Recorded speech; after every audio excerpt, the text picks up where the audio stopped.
Well, hello, and welcome to Opal City Confidential, a Starman podcast, episode 60.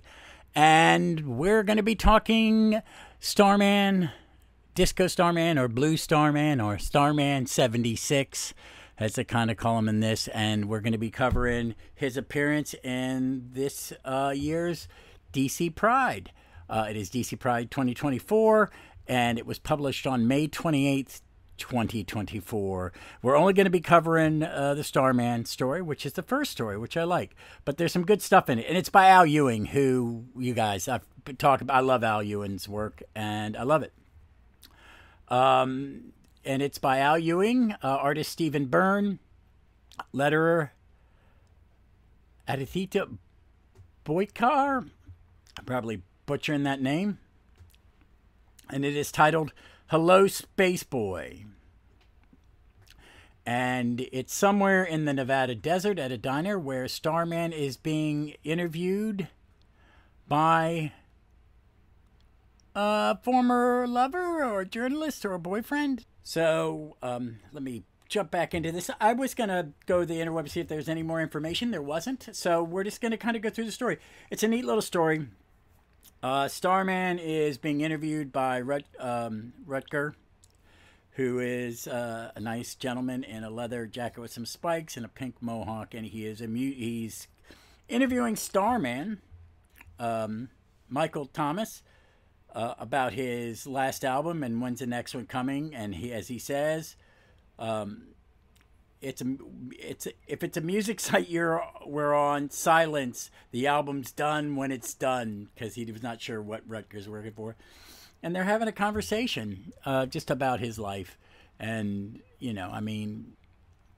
asks him about his sexuality. And Michael's very honest. He says, bisexual feels right, Rutger. I landed in 1976. That was the word I learned for me. I like guys. I like girls. I like folks beyond the whole binary thing. I don't much care about what anyone was assigned as. That was just how it was on my world. Gender was a zone you arrived at. And he says, so you told me, it sounds nice. That was the part that was. But we Travlavanians, it's like when they're back just on from Talok, we're just hung up on factionalities instead of sexualities. Factionalities, okay, factions instead of sexualities. Were you Mind Control Council, Body Politics, Culture Warrior, or Might Rider? Where were you in all the wars, or just some of them? It's kind of what he's talking about, his war. And then they have a little more of this conversation. It gets back to the album, and then someone shows up that Michael knows from his own planet, a guy named Tomak. And this is Tomak, and they say this is his first appearance. I swore this was the person who was in the comics, but maybe it's not. And he knows about Rutger. Because he saw Rutger at a play. That's right. Can I say how much I liked the production of Blue Like You that you were part of the orchestra in? And he's grateful because it was something in the 90s. Okay, so this isn't taking place in 76. Just he's landed in 76 because Michael's wearing a version of his costume. I don't know, but him and Tomak are talking about their past, and it's a duel to the death, and it's like, no, I'm here for something else, and they end up in, I guess I don't know much about cars. I'm not that kind of guy. So they go off on a mission in this beautiful convertible that's owned by Starman. And they talk about a little about Rutger and about friend, lover, them. And then Tomak says this. So if you say so, friend, lover, enemy, there isn't really an earth word for this, is there? What we are. Does there have to be? Tell me about this bioweapon. And they get there. It is a giant octopus star thing. It's giant. It's like Godzilla. It's a Kaijua. And it's supposedly left over from their wars. It's planet killer. they are the last survivors. And its name is K Alpha 544. And they're going to fight it. And there's talking, there's a little more dialogue about what the kind of weapon is. They have their weapons. Tomak shoots rainbows out of his fist, which is cool. And Starman shoots the gem in his chest. And there's just a one panel battle. And then they're laying on its carcass. It's all messed up. And Tomak goes, "The Screamsead's dormant. We did the job. Thank you, Mikal. I know trusting me didn't come easy. Who says I ever trusted you? A planet-killing weapon set loose in the middle of nowhere, away from people? Right. Where the Mind Counclil wouldn't deploy it. Dangerous enough to get the blood pumping, but beatable. Why do you I suspect this weapon was really just activated itself?" And Tomak goes, "Mikal, I'm not dead or even hurt or wasn't a trap. So why? Why the plant Screamsead? Why set this all in motion?" And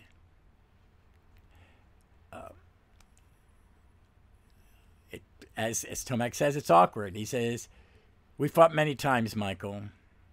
Me, last of the Mind Counclil, and you, the Starman, the last of two of our kind, the two factions.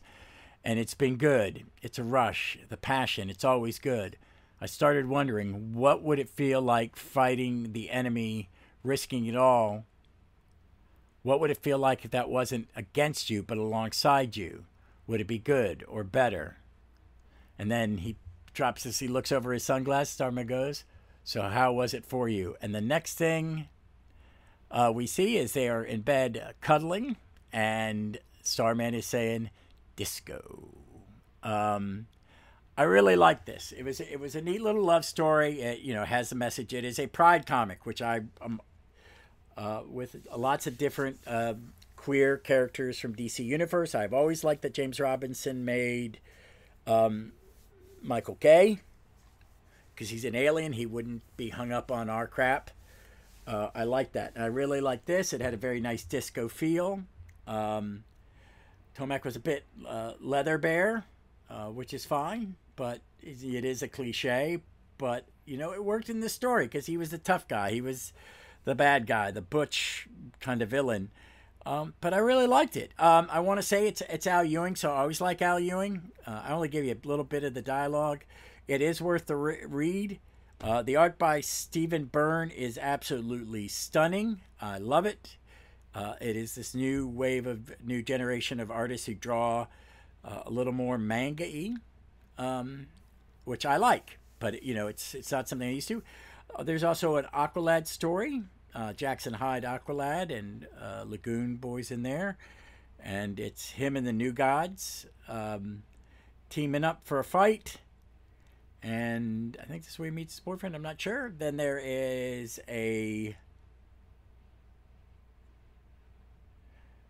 Poison Ivy story on an alien planet with some really good art. I didn't read this stuff. I'm just kind of being fair.